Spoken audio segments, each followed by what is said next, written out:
Captain Miller pre release ஈவெண்ட்டுக்கு வந்திருக்க எல்லாருமே ஒரே ஒரு காரணத்துக்காக தான் வந்தாங்க. எதற்கு அப்படின்னா தனுஷ் அவர்களோட அந்த ஸ்பீச்சை கேட்கறதுக்கு. அது கடைசியில நிறைவேறிடுச்சு. தனுஷ் அவர்கள் என்னென்ன விஷயங்கள் பேசினாரு அப்படின்னா, முதல்ல டைரக்டர் அருண் மாதேஸ்வரன் எனக்கு இந்த கதையை சொல்ல வரும்போது சில விஷயங்கள் நான் டவுட்டா கேட்டேன். இதை பண்ண முடியுமா, ரொம்ப பெரிய ஸ்கேல்ல இருக்கு, இதெல்லாம் ஓகேவா அப்படின்னு நான் கேட்க ஒவ்வொரு விஷயத்துக்கும் பண்ணிடலாம் சார்னே சொல்லிட்டே இருப்பாரு. அவர் அப்படி சொன்னதுல இருந்து அவர்கிட்ட அந்த கான்பிடென்ட் இருக்கு அப்படின்றது எனக்கு நல்லாவே தெரிஞ்சிச்சு. ஒவ்வொரு வாட்டியும் எனக்கு அருண் மாதேஸ்வரன் அவர்களை பார்க்கும்போது வெற்றிமாறன் அவர்களை பார்க்கிறதா தான் எனக்கு ஞாபகம் இருக்கும்.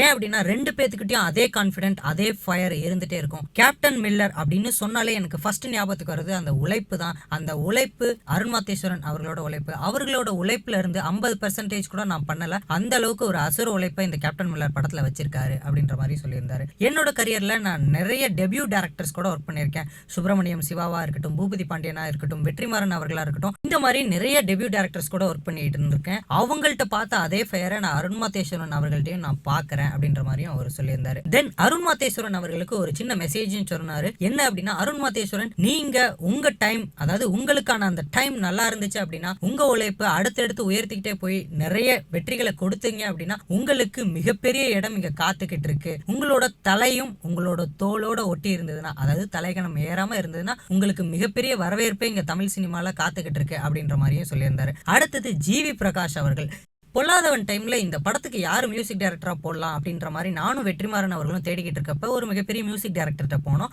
அப்போ அவரு அந்த கதையை பார்த்துட்டு இந்த கதையில கிளைமேக்ஸை மாத்துங்க, இதை மாத்துங்க அப்படின்ற மாதிரி நிறைய சஜஷன் கொடுத்தாரு. அதுக்கப்புறம் வெற்றிமாறன் அவர்கள் வெளியே வந்துட்டு, தனுஷ் எனக்கு இதெல்லாம் பண்றதுக்கு எனக்கு ஒத்துழைக்க மாட்டேங்குது மனசு, அதனால என்ன பண்ணலாம் அப்படின்னு நீங்க சொல்லுங்க அப்படின்னு தனுஷ் அவர்கள்ட்ட வெற்றிமாறன் அவர்கள் கேட்டிருக்காரு. அதற்கு தனுஷ் அவர்கள் மியூசிக் டைரக்டர் வேணா நம்ம மாத்திரலாமா அப்படின்னு சொல்லிட்டு ஜிவி பிரகாஷ் அவர்களை நான் இன்ட்ரோ பண்ணேன் வெற்றிமாறன் அவர்கள்ட்ட. உருகுதே மருகுதே அப்படின்னு வெயிலில் ஒரு பாட்டு வந்திருக்கு, அந்த பாட்டு எனக்கு ரொம்பவே பிடிச்சிருக்கு அப்படின்னு சொல்லிட்டு அந்த பாட்டையும் ஸ்டேஜில் அப்படியே பாடி காட்டி, இந்த பாட்டை பண்ண அந்த மியூசிக் டைரக்டரே நம்ம படத்துக்கு மியூசிக் டைரக்டராக போடலாமா அப்படின்னு கேட்டு தான் எனக்கும் அவருக்குமான அறிமுகம் அங்கே தான் ஸ்டார்ட் ஆச்சு. நிறைய நேஷனல் அவார்ட் வின்னிங் ப்ராஜெக்ட்ஸில் நாங்கள் 2 பேர் ஒர்க் பண்ணிட்டோம். இப்போவும் அந்த ஃப்ரெண்ட்ஷிப் நீடிச்சுக்கிட்டே இருக்குது. எப்பயாவது ஒரு வாட்டி நான் கால் பண்ணனா ரொம்ப கேஷுவலாக தான் பேசுவார். சொல்லு மச்சான் என்ன பண்ணுற அப்படின்ற மாதிரி தான் கேட்பாரு. இப்போ சபை நாகரிகம் கருதி நாங்கள் 2 பேரும் வாங்க போங்க தான் பேசிக்கிறோம். பட் பர்சனலாக நாங்கள் 2 பேரும் வாடா போடா நண்பர்கள் தான். எனக்காக எங்கே இருந்தாலும் வந்து ஒர்க் பண்ணி கொடுத்துட்டு போவார். அந்த அளவுக்கு ஒரு க்ளோஸ் ஃப்ரெண்ட் தான் ஜிவி பிரகாஷ் அவர்கள் அப்படின்ற மாதிரியே சொல்லியிருந்தார். அடுத்தது சிவராஜ்குமார் அவர்களை பற்றி பேசினார்.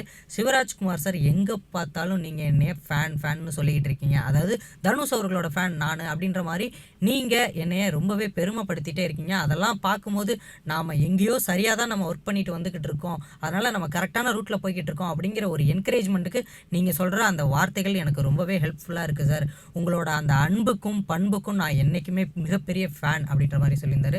ஸ்டேஜில் சிவராஜ்குமார் அவர்கள் பேசுகிறத பார்க்கும்போது அவருடைய தந்தையார் சூப்பர் ஸ்டார் ராஜ்குமார், தென் அவரோட பிரதர், அதாவது இறந்து போன அவரோட பிரதர் புனித் ராஜ்குமார், இவங்க 2 பேரும் கலந்த ஒரு முகமாக தான் நீங்கள் எனக்கு தெரியுறீங்க. உங்களோட சிரிப்பை பார்க்கும்போது நீங்கள் 3 பேரும் சேர்ந்து சிரிக்கிற அந்த சிரிப்பு தான் ஞாபகத்துக்கு வரும் அப்படின்ற மாதிரியும் அவரோட அன்பை சிவராஜ்குமார் அவர்கள் மேலே காட்டியிருந்தார். தென் இந்த படத்தில் ஒர்க் பண்ண எல்லாருக்குமே ரொம்ப ரொம்ப நன்றி. நீங்கள் இல்லாமல் இந்த படம் மிகப்பெரிய பிரம்மாண்டமான ஒரு அளவில் வந்திருக்காது. அதனால உங்கள் எல்லாருக்குமே நன்றி அப்படின்ற மாதிரி தெரிவிச்சுட்டு, குறிப்பாக இந்த படத்தோட art director and stunt director Dileep மாஸ்டருக்கு எனக்கு ரொம்ப ரொம்ப நான் நன்றி கடன் பட்டிருக்கேன்.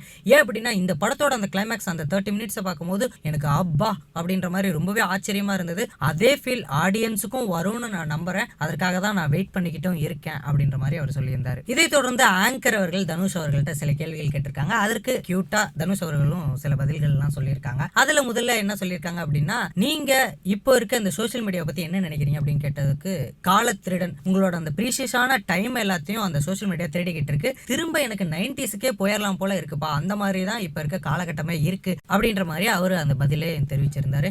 இதை தொடர்ந்து அவர் பேசிக்கிட்டு இருக்கும் போதே நிறைய பேர் வடச்சென்னை 2 அப்படின்னு கத்திக்கிட்டே இருக்க, வடச்சென்னை 2 தானேப்பா, அது கண்டிப்பா வரும், அதுக்கான ஒரு காலம் இருக்கு, அதுக்கான ஒரு டைம் இருக்கு, கண்டிப்பா வந்தே தீரும். இத்தனை பேர் நீங்க கேட்டு அந்த படம் எப்படி வராம போகும், கண்டிப்பா அதுக்கான டைம்ல வந்து அந்த படம் இறங்கும் அப்படின்ற மாதிரி எல்லாருமே ஈகரா கேட்டுக்கிட்டு இருந்த அந்த கேள்விக்கே அவர் பதில தெரிவிச்சிருக்காரு. இந்த விஷயத்தை பத்தி நீங்க என்ன நினைக்கிறீங்க அப்படிங்கறத மறக்காம கமெண்ட் செக்ஷன்ல கமெண்ட் பண்ணிருங்க. மேலும் இது போன்ற சினிமா சம்பந்தப்பட்ட இன்ட்ரெஸ்டிங்கான விஷயங்களை உடனுக்குடனே தெரிந்து கொள்ள சினி உலகம் சேனலை சப்ஸ்கிரைப் செய்து வைத்துக் கொள்ளுங்கள். மறக்காமல் அந்த பெல் பட்டனையும் சேர்த்து அமர்த்தி வைத்துக் கொள்ளுங்கள்.